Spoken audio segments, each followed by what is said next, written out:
Hey there, folks. Jay Frost speaking to you, of course, from the Philanthropy Mastermind series. Today, I am in New Orleans for the AASP conference. So for those of you who follow that world, it's great to see you, whether you're here physically or just here in spirit. This is 2 weeks of traveling with our friends at DonorSearch. So if you do happen to be in New Orleans, I hope you'll drop by and say hello.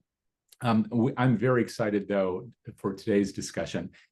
Because we're going to be talking with an expert in this field. And I know you know what this is all about, but I'm going to go ahead and make that introduction in a second and share a lot of information with you today about, of course, the philanthropic forecast for 2025, and I would argue beyond.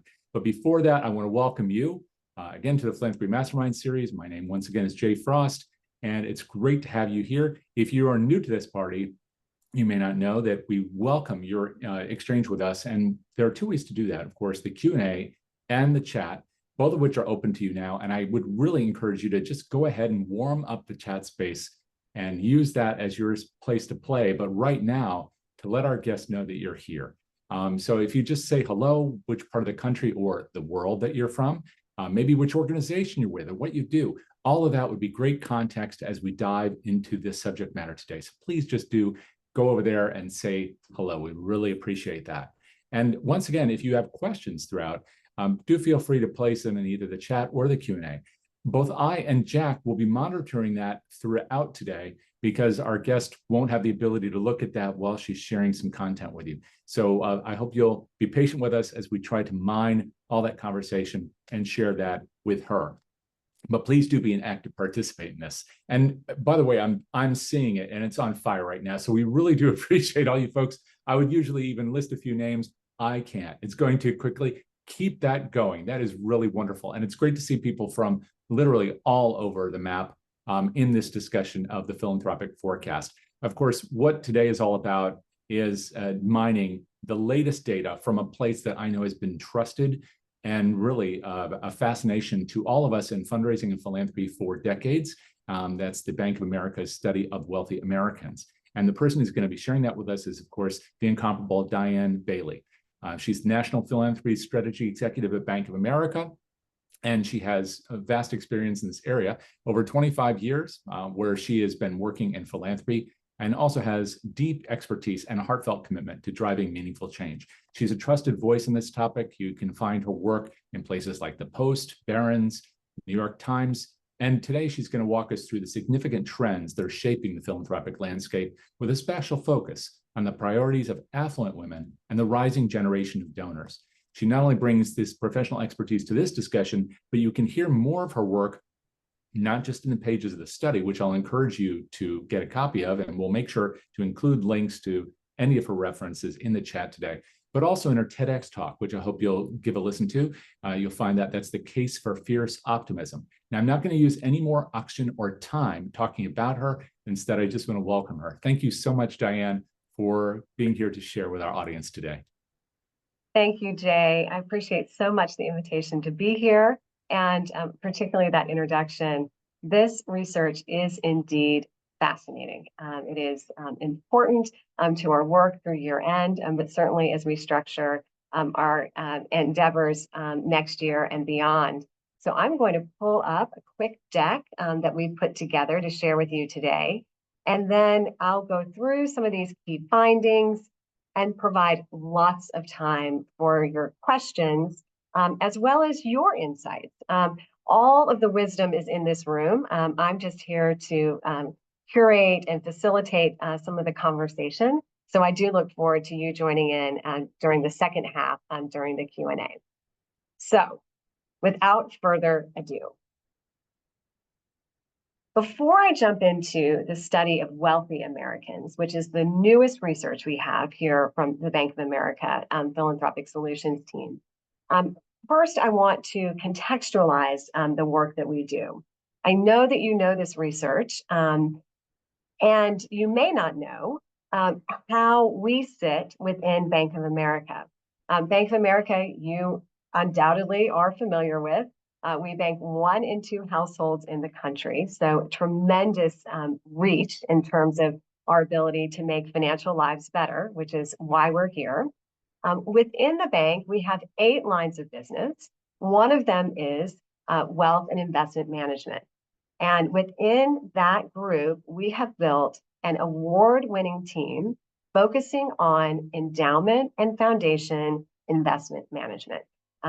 Pension and Investments ranks the outsourced chief investment office, which is our offering, our primary offering, each year in terms of the assets under management. And Bank of America, again, this year was ranked number 1, both for assets under management for foundations, for grant makers, as well as endowments for operating charities. And I like to think one of the reasons why we're so successful in retaining clients in this space is not only the investment management capabilities that we bring, but also the strategic and advice and consulting that my team provides as a value add service, so no additional charge for our top investment management clients. And the team is amazing. I'm sure you know many of my colleagues. They're leaders in the space across the country. And we bring, on average, more than 25 years of experience to the consulting and advisory services. But part of what makes our ability to provide actionable solutions for our clients is the data that backs it up. And I'm going to be giving you bits of 3 different studies today because those data-driven solutions we found to be the most effective.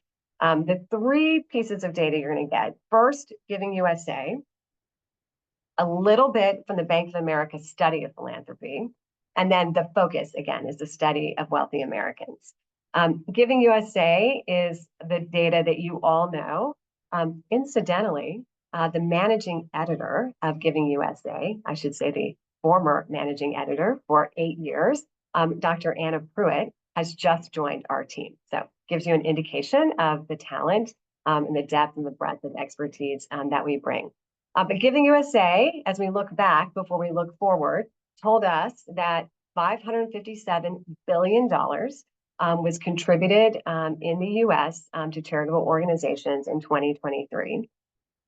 That, while a staggering number, as we all know, because we are immersed in the sector, it was a tough year for charitable giving. And particularly when you look at that number adjusted for inflation, it actually was a pullback, one of only 4 in as many decades. So our work is always hard, but it was particularly hard in that year. Now, of that percentage, of that number, 73% was given by individuals, either in their lifetime or through bequests. Now, if you were to combine the family foundations that are really driven as just giving vehicles for individuals and households, that number would go up to well over 80%. So while staffed institutional foundations and corporate philanthropists are really good at telling their story, what we know is that the individuals are the ones that are really driving the philanthropic sector, and that we believe that that trend will continue. Now, so that's the Giving USA top line look. That's all giving by all people. Now, we know that over the past 20 plus years, we have been seeing this declining donor participation, while the number that's given overall is incrementally increasing with the economy. And so what's clear is that the reliance is on a smaller and much more affluent circle of donors. And that is one of the reasons why we at Bank of America have prioritized looking at affluent and wealthy donors in their giving, because they're such an engine for driving philanthropy for the sector overall. The other reason, of course, that we prioritize this group is because they are our clients. Not only do we provide investment management services for institutions, we also provide that same service for individuals and families. And so the data from both the Bank of America study of philanthropy and the Bank of America study of wealthy Americans, that data is not only important to you, leaders of nonprofits, that are looking to inspire the generosity of wealthy Americans, it's also very, very important for those individual donors to use the data for both benchmarking and also self-awareness in their giving strategies. So I've already mentioned it. The study of philanthropy tells us that not only do affluent individuals give at a higher percentage, a higher rate, they do also give more. Our latest research was from 2022. We do the Bank of America study of philanthropy every other year. So we released the 2022 data in 2023. And at that time, $35,000 was the average amount given by an affluent American compared to the $2,500 in the general public. That number was a pullback from 2020 when the giving was extraordinary in response to the pandemic and also calls for racial and social justice. That 2,500 number from the general population has not changed for years. And so particularly when you look at that number on an inflation adjusted basis, that does represent a significant contraction in the amount given by the general public. So let me break down the distinction between the Bank of America study of philanthropy, which you know, which we do every other year, and this new research, the Bank of America study of wealthy Americans. So the study of philanthropy looks at the accredited investor, So that is somebody that either has $200,000 in income for an individual, $300,000 for a household, or $1 million in investable assets outside of the value of the primary residence. So it's in or. It's an income test or a wealth test. The study, and so that is roughly, call it the top 7% of Americans in terms of income and wealth. So more of a mass affluent look. The study of wealthy Americans, by comparison, it's different because of the time frame, right? It's 2022 for the study of philanthropy, 2024 for the study of wealthy Americans. We released it the data was taken in 2024, but also it's significantly higher market. So to be able to participate in the study of wealthy Americans, you have to have at least $3 million in investable assets. So assets outside of the value of the primary residence. And so that's and there's no income test. It's really just looking at that wealth. And so that does take you substantially higher up market. Excuse me, Diane. Yes. Pardon me. I just wanted you to know that we're still on that one slide in case you were intending to switch. Yes, I'm just going to just frame this out. But yes, of course. And then the other thing that's different about the study of wealthy Americans is its scope. It goes into family dynamics, investments, estate planning, art, and also philanthropy. And there's also some really interesting data around your wealth story in the study of wealthy Americans, and you'll see that later. So I've mentioned the declining donor participation rates. I don't need to hit this too hard because you feel it day in and day out. If you were to stretch this graph back to 2006, raise your hand if you were in the philanthropic sector like I was, even before the Great Recession. And you remember then, in terms of wealthy Americans, almost everybody was giving, 98%, and 2/3 of the general population. And these donor declines are really quite significant and continuing, but we are seeing more durability in the participation at the higher end of the income and wealth spectrum. We could do a whole nother session, Jay, whole day in, day out, around the why of the declining donor participation rate. Certainly, it's income and wealth inequality. It's changing patterns of religion. We know that traditions of benevolence are taught and practiced in churches, synagogues, temples, mosques, and with 30% of Americans now being described as nuns, N-O-N-E-S, spiritual but not religious, atheist or agnostic. Certainly there is an impact not only on charitable giving to religion, but certainly also potentially to benevolence more broadly. The other issue that we're seeing that we test in our research is what I call the substitution effect.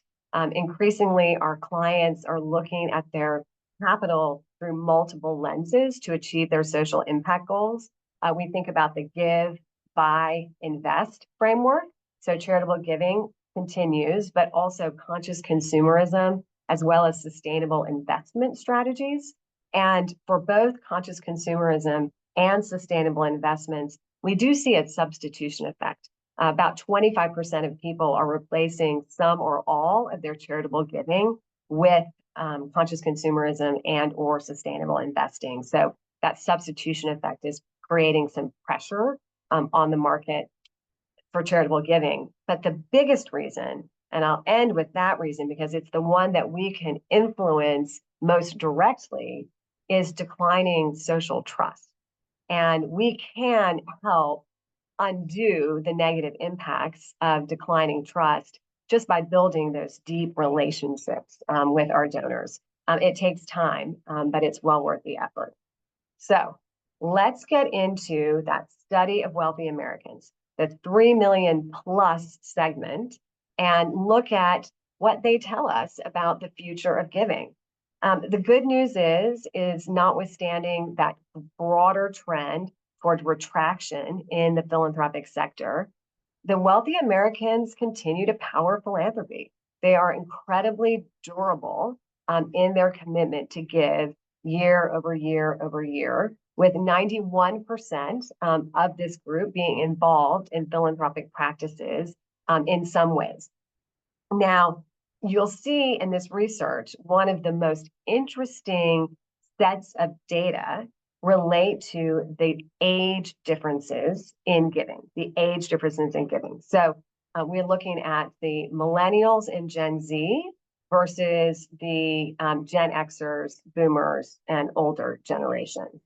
And what you'll see recurring is that the rising generation, that wealthy group of individuals, they're all in. They are all in givers. Time, talent, treasure, testimony, and tithes. Now, their direct giving is still a little off pace, the older generation, but they're leaning into these other ways to create social impact. Notice in particular on this chart that they volunteer at very similar and in fact slightly higher rates than the older generation, notwithstanding the fact that many in this age demographic really have time as their most scarce resource. They're typically building careers, often raising families. So this is a period of life that can be very, very time constrained. And still, they're prioritizing volunteering with nonprofit organizations. They're twice as likely to fundraise on behalf of your organization, which is incredibly important as we look to broaden the pipeline for our potential and future donors. And those that are in this group are likely to be tapped to serve on boards. And so let's talk just on the highest level about what that 21 to 43-year-old that has $3 million already in investable assets, what that profile is. I mean, there's no one profile, but they are much more likely to be inheritors of some wealth. That doesn't mean that they're not also wealth creators, but they are more likely to be wealth inheritors to get to that level of affluence at a relatively young age. So let's look at where these groups are prioritizing their giving with this new lens. So one of the most interesting things about the study of wealthy Americans is we look at the wealth journey and how that predicts charitable behaviors, because the money story matters. And we divide it into 3 segments. Upper class, middle class, lower class. And what that means for purposes of our research is if you're a legacy wealth person, so that would be more of an upper class look, the legacy wealth people are people that both live in abundance and have inherited some of that abundance. Kind of that middle segment would be either somebody that's living in abundance or somebody that has some inheritance, but not necessarily both. And that lower segment would be what it would imply. So having come from, they're more self-made, if you will. So coming from a lower class environment, but now living with that abundance with the 3 million minimum in terms of their investments. And what you'll see is that those that have legacy wealth, unsurprisingly, have a broader worldview. Maybe they've had the luxury of global travel or have expansive networks that include people that live in other places. They're more citizens of the world, if you will, and that is reflected in some measure in their charitable giving. People that come from more scarcity in their childhood tend to be more focused on their neighbors, on those people that are in their local communities. Likewise, kind of if you look at issues that are deeply personal versus issues that infect people that may feel more distant, but have challenges that you have not experienced in your own life because of your affluence, you're much more likely to track your own experience. And so we see the legacy wealth people, really indexing in that way. So I want to take a bigger step back from this archetype related to the world versus local, the personal versus less fortunate, and just remind you that in terms of the issue areas where the wealthy people are prioritizing their giving, poverty and hunger carries the day in terms of participation, the number of gifts that you're making. So across the board, regardless of your wealth story, all are really prioritizing wealth and hunger as the number one most popular focus for their giving. The next contenders are health, followed by religion, and then education. Wealthy Americans are twice as likely to make a contribution to poverty and hunger than they are to the arts, right? So twice as likely. There is some interest in this group related to women and girls as well as another, for example. I mean, certainly animals, climate across the board. Similar to the research that we see with the study of philanthropy, so that mass affluent look, you tend to see giving stretched broadly among a lot of these categories in terms of participation, but with basic needs, education, health, religion, these being the ones that have the greatest popularity, but there's not a ton of drop off after that. Like you just see broad participation. Now, the study of wealthy Americans doesn't probe the wallet share, the proportionate giving, but we do ask that question in the Bank of America study of philanthropy, the mass affluent look, and the concentration of giving in religion, basic needs, and higher ed is really significant. And then you see substantial drop off on a percentage basis, all of these other categories being in the single digits.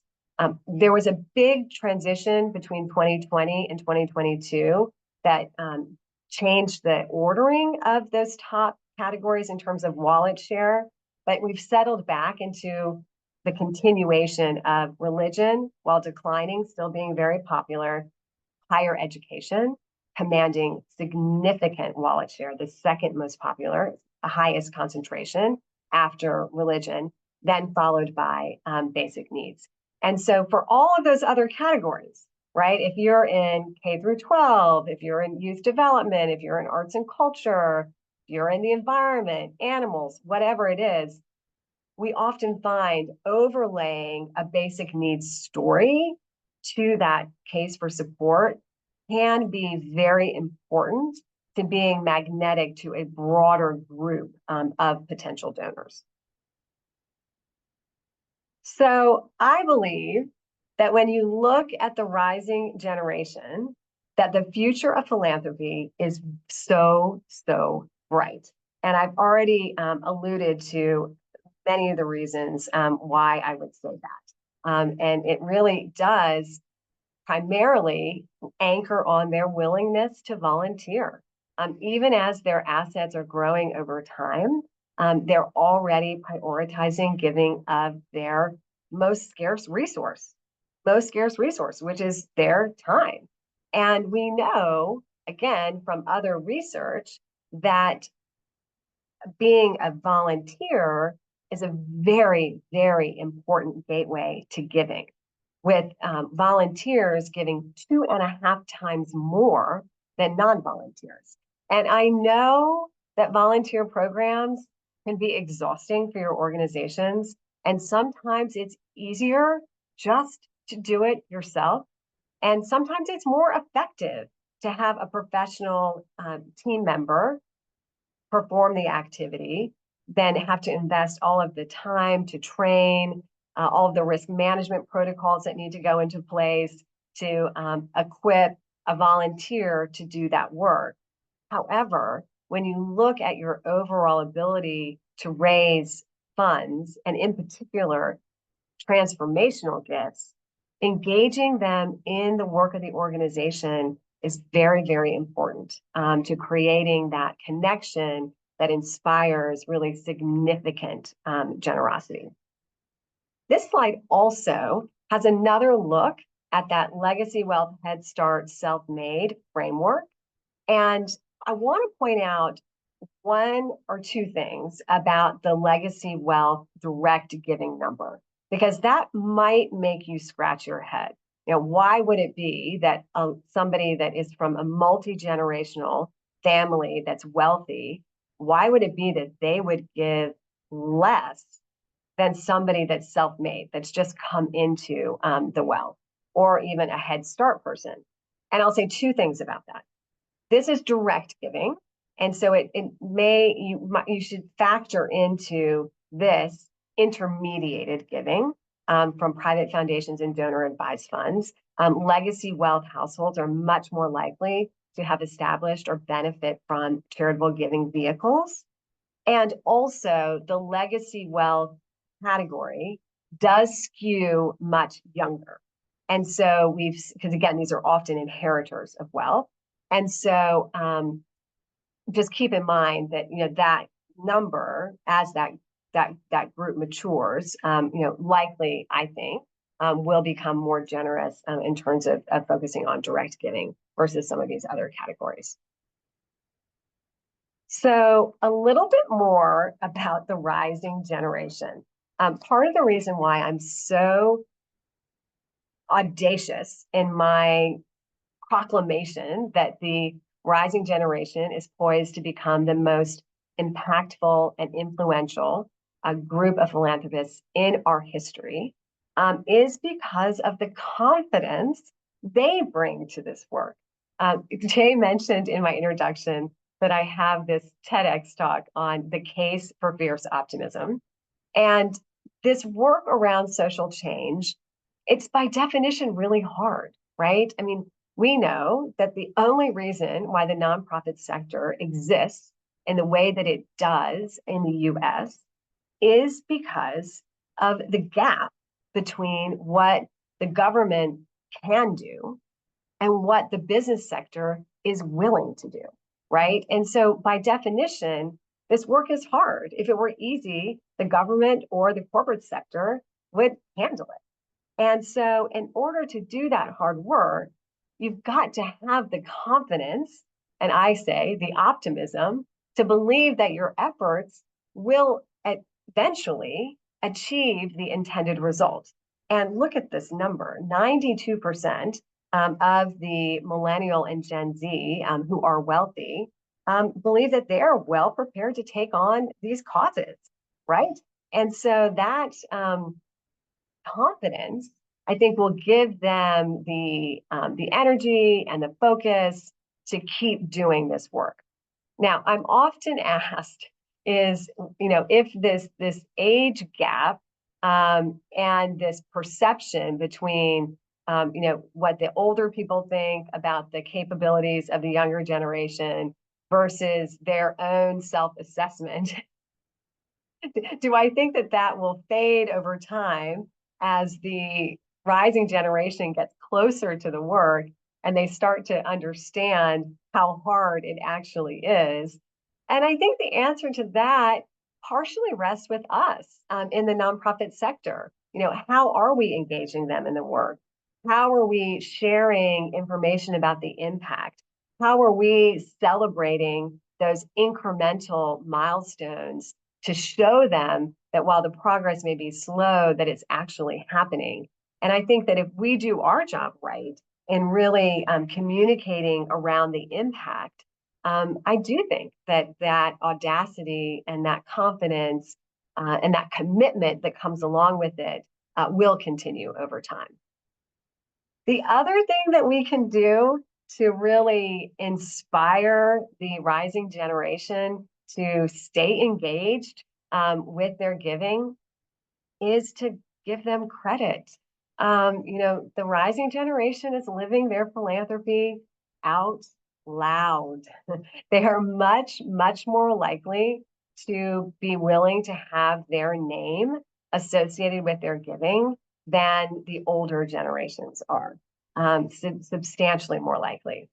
And, millennials and Gen Z, I think, in my experience, are much maligned, and I think really inappropriately so, for their willingness to live so transparently.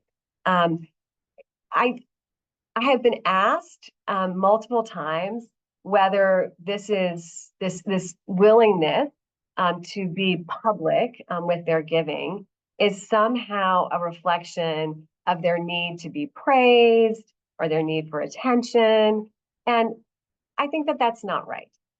My belief around this willingness to be public and transparent around their giving is really a reflection of three things. One, keep in mind who these people are. They're often inheritors of wealth. So it's not just their name that's being associated with the giving, it's their family's name.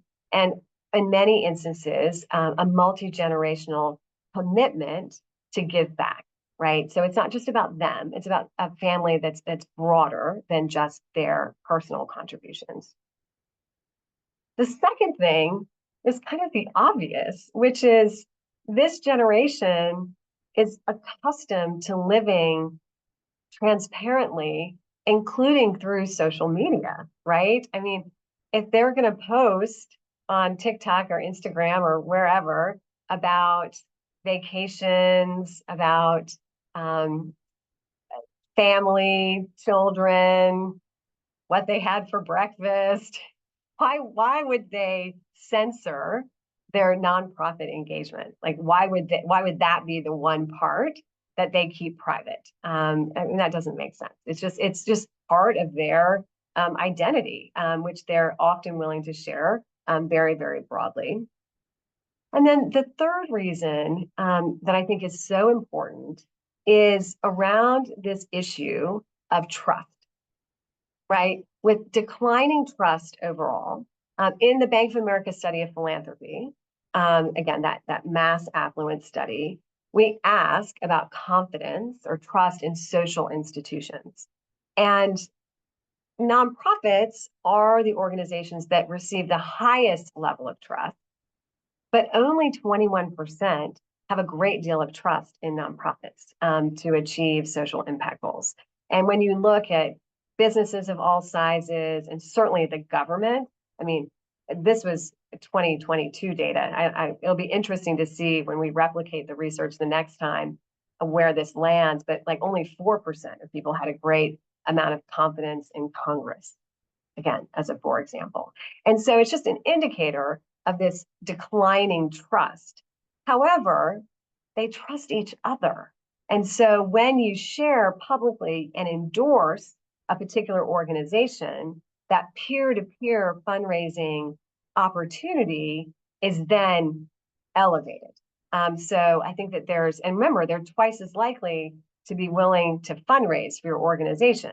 And so again, that creating the trust through the peer-to-peer, through that personal endorsement is a really, really important aspect to their willingness to live their philanthropy out loud. So non-cash gifts, they are the future of philanthropy, and they're also the present.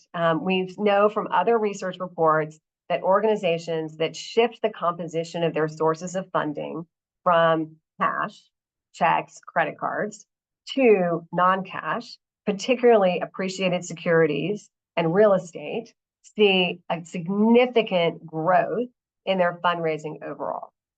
We know from Giving USA that roughly 2%, slightly less, of disposable income is given to charitable organizations year over year, right? We need to get out of the checks and the credit cards and into the 98% of assets, which are financial assets and illiquids, real estate, art, collectibles, farmland, mineral rights, the list goes on and on and on. That's important because of how the wealth is held today, but it'll be increasingly important to get into even significantly more complex assets than just the appreciated securities, which should be your number one focus right now, because of the way the rising generation looks at their investment portfolios. They do not believe, almost 3/4, that a traditional stock bond portfolio is going to give them those above average returns that they're seeking. I mean, they're looking at art as an asset class in their investment portfolios, cryptocurrency, real estate. These are real focuses for them. And so as their wealth is held in these more complex assets, it will become even more important for you to really boost your ability to receive, liquidate, and benefit from these assets. If you have not updated your gift acceptance policy in the last 2 years, that is homework for Q1 of next year. Nobody's got time for that right now, but you need to regroup and get serious about it. What's great about updating your gift acceptance policy is because it is a board-approved document, it does help your volunteer leaders to really open their eyes about the different ways that they can support your organization. So lots and lots of reasons to dust off that gift acceptance policy. I do want to pause for a moment and demystify donor advised funds for our clients and for your donors. For the most part, a donor advised fund is just another pocket from which they draw resources to contribute to your organization. They are focused on donor advised funds for all of the obvious reasons, which is they're a tax efficient, simple vehicle to organize their giving. Don't fret about being able to access donor advised fund holders because they are your people. They're just funding their giving in a different way. Now, this will evolve over time to where donor advised funds, some of them, look more like an institutional staffed philanthropic organization, like the traditional staffed institutional private foundation. But we're really not there for the most part. For the most part, these are just family-focused, individually controlled sources of assets for your organization. So we can talk more about donor advised funds in the Q&A, but they're important, but don't overthink it. Just work with your donors, and also with your donors that have donor advised funds, really look at them as year-round donors. They're probably more focused at the end of the year in investing additional funds into their donor advised fund than they may be in making direct distributions. So it's great to hit them in Q1 and Q2. With wealthy Americans, do be mindful about family dynamics. There is a lot of complexity in how families manage their wealth, lots of concern about fair versus equal in distribution of wealth.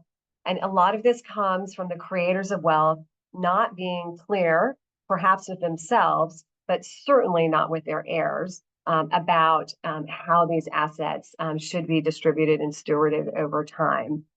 And it does create a heavy sense of burden among many of the legacy wealth people. If you look at this, you'll see, half of these families, really have a strain around inheritance. And part of the strain comes from trying to understand how much of the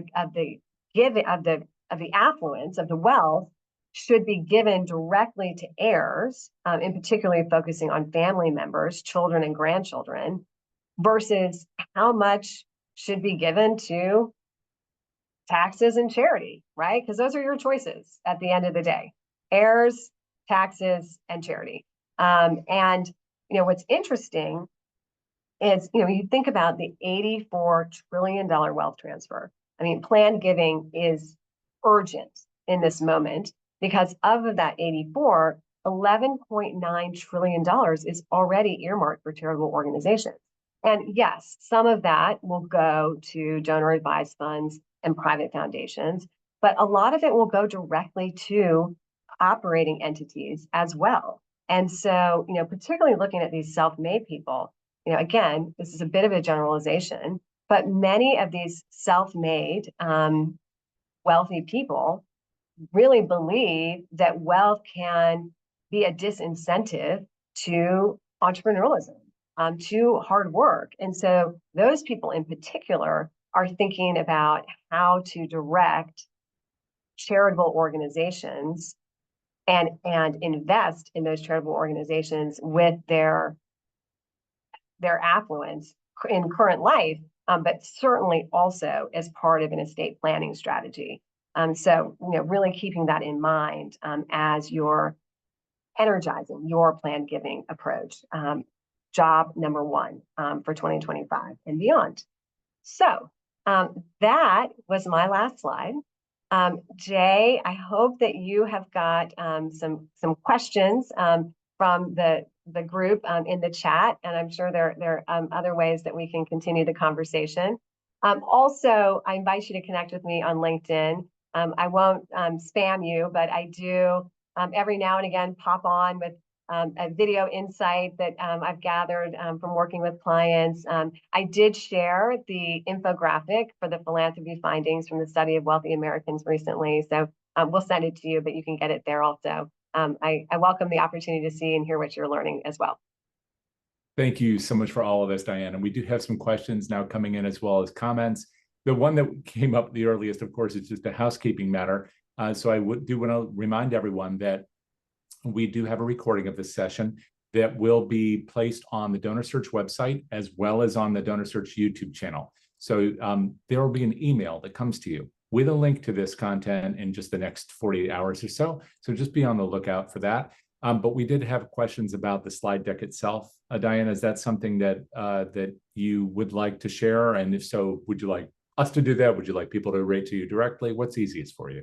It would be fabulous if you would share. And I'm going to give you a better version than this deck. I'm going to send you the full research report and that infographic that I referenced. It'll be a much easier format for you to use and for your guests to use over time. Thank you. I can't imagine it being better, but I know Ray would be happy to get a copy of this. It's more complete. It's more complete. Really, really wonderful information. We did have a question early on about the volunteer rates, and you touched on it several times, which I loved. It's good guidance for us, as well as great information as background. And the question was, is the volunteering rate in the 21 to 43 age range supported by volunteer day offs and other incentives of benefits at places of employment? Is that something you interrogated in the study?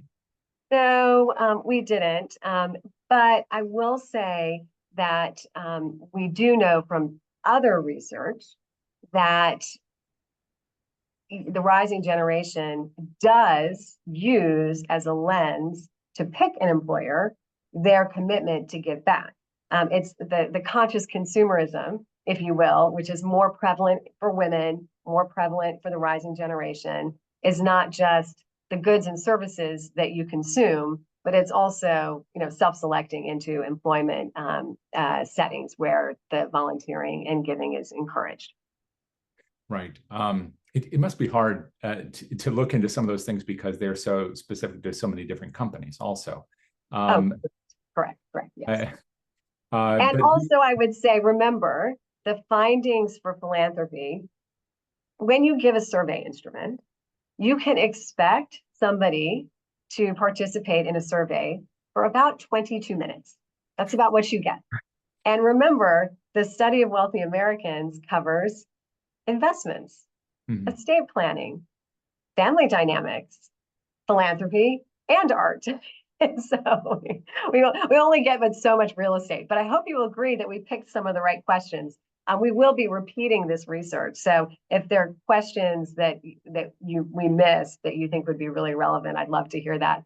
We also are finalizing the questionnaire for the Bank of America study of philanthropy with the Lilly Family School, like right now, this week, because we'll be fielding that questionnaire in Q1 of next year, looking at 2024 giving to then be released just before giving season next year.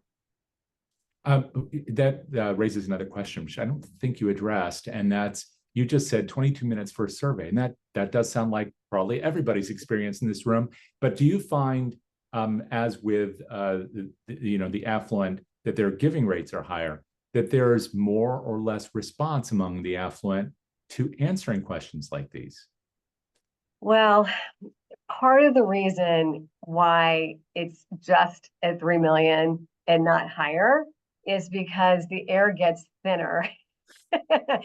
Well, because think about, it's hard to even interface with them directly. Like when you get into like the really, really, really wealthy, all of the gatekeepers around them, you could maybe ask family office heads to answer these questions on behalf of their principals, but we really want to be interfacing directly with the donors. And so that's why part of why you get to that 3 million. And, we had over 1,000 people take the survey. I mean, it needs to be, for a study of wealthy Americans, there are 1,000.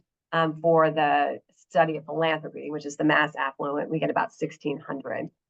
But you really have to have that many responses for it to be statistically significant. Sure. Another question that came up, again, about volunteerism is about the younger set of donors who volunteer. Did your study get a sense of where they are volunteering? And does that location match up with the trends in direct giving? So I didn't mention the generational differences in the direct giving. And I think that actually is a very important point. So the rising generation is, they do prioritize the basic needs, right? The poverty and hunger, of course, they all do. But when you look at where there's a difference, they're much more likely to give to climate. They're much more likely to give to social justice. For the rising generation, 2020 was not a moment, it was a movement. So really, really focused there. They do also prioritize education. They are more proximate to their educational experiences. And so that's a real focus for their giving. In terms of deciding where to volunteer, a data point out of the study of philanthropy that I think is really important is the reason why people volunteer is to respond to a need. There is something happening where my time and my talent can make a difference, right? That's why I choose to volunteer. Different, Jay, than how they choose to give. they choose to give as a reflection of their personal values and their personal interests. And so those are very different orientations, right? So when you're giving from your personal values and interests, you're giving through organizations to your own priorities. But when you're responding to a need, you're more directly engaging with the priorities of the organization and the constituents that they serve. And so that's why that volunteering being a gateway to giving is so important, because you can really open the aperture of an individual's life experience such that your need becomes their values, right? You only know what you know from your lived experience. And if responding to a new need can take you to an increased connectivity such that you are better aligning your passions with your community's priorities, and that is one of the beautiful things about volunteering. It's so important. It also sounds like that might be part of the answer to a conundrum for all of us in this field, which is donor retention. And you've talked about trust a lot here, and volunteerism maybe being the gateway to that trust. But when I hear about people addressing needs through their gifts, I often think of that as sincere, but sometimes transactional. There's a flood, there's an earthquake, there's a big storm, and we care and we pour our hearts out. But it doesn't necessarily mean that we're engaged on a long-term basis. Do you see something that you can ferret out of these results that speaks to that issue of donor retention? Yes. So we work with our donors to think about their giving in 3 buckets: a strategic bucket, a relational bucket, and a responsive bucket, right? And the strategic giving, where there really is that alignment between your values and the priorities of your community, that's where the giving is durable, right? That's where you're really building long-term relationships. The relational giving and the responsive giving, you might be able to retain that donor, but that's not your core priority. Relational giving is just when you give because somebody you love asks you to give, right? And like, you just have to plan for that. Those may not be your priorities, but that person's your priority. My love follows your love. My giving follows your giving. But you don't rely on that unless you're just pulling in different people to continue to bring in those relational gifts. It's the walks, it's the honoring the person at the gala. Like, it's going to be different every year, but you plan for that. And the responsive giving, that's where we are working with donors to convert the headline givers to continual givers. It's the least likely to happen in regional natural disasters, right? Because if it's not your region, you're just going to go to the next one. And that's okay. Where it can happen is giving in response to Supreme Court cases, giving in response to mass shootings, or things that feel more portable.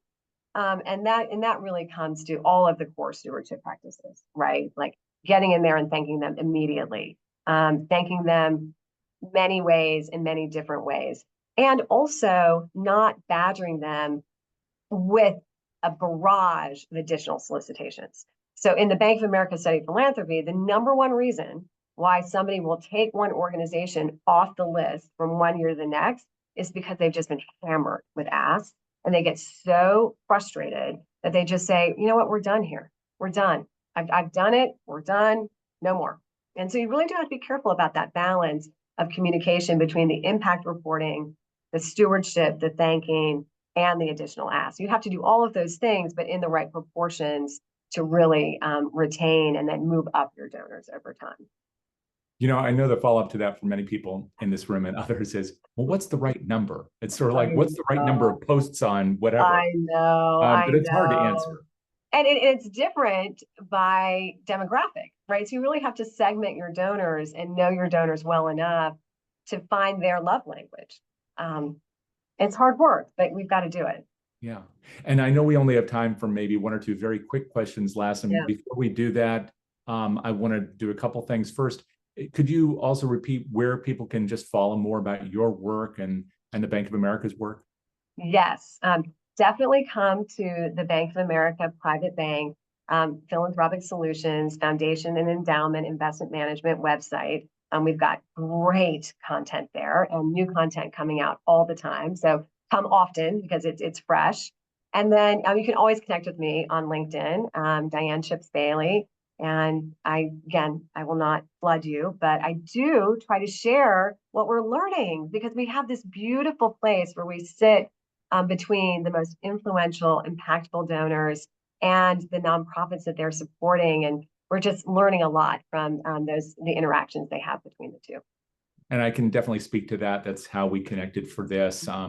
We may have all been familiar with these studies over the years, but being able to hear from someone who's directly involved in them and sharing in this way is really quite special. So I hope you will follow her there. And hopefully Jack can put a link to, if he hasn't already done so, in the chat to your LinkedIn profile. And I also want to let folks know as we wrap that before the last question here, that we do have a session coming up next Thursday, which you'll be receiving in an email announcement.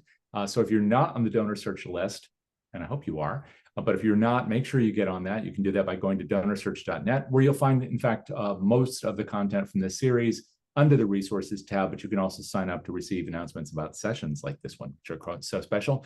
Next week's is on unwrapping year-end fundraising success, staying engaged and grateful during the holidays. And that's with Roy Jones, who is the founder and head coach at Fit Fundraising. It'll be quite seasonal, so a lot of fun, as well as very practical in the giving season. There are a whole bunch of questions here, so I'm just going to have to pick one, and my apologies to others. You have talked about so many wonderful things, Diane. One of them you alluded to very quickly about how it's, for especially the younger donors, it's not a moment, it's a movement. And you referenced a couple things, which are quite broad, but very timely, and also very much of this time, which are about racial and social justice, and how people, especially Gen Z donors, millennials, have responded in their own individual ways. One question from Tiffany had said, do you have any data around philanthropy support per ethnicity? I'm wondering if, in addition to gender and age, you're finding that, you know, this great diversity of America might be responding differently to the issues of our time. I will say two things about that very important topic, which is identity-based giving, right? So giving around gender, racial and ethnic groups. Thing number one, homophily.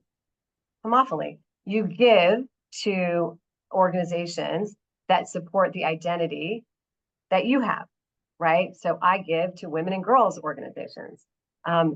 What I also know, point number two, is that identity-based giving is most frequently pennies on the dollar versus the overall giving. I'll use women's giving as another example. So 16% of wealthy Americans make one gift to a women and girls cause. It's not the highest, most popular, but 16% is a significant number.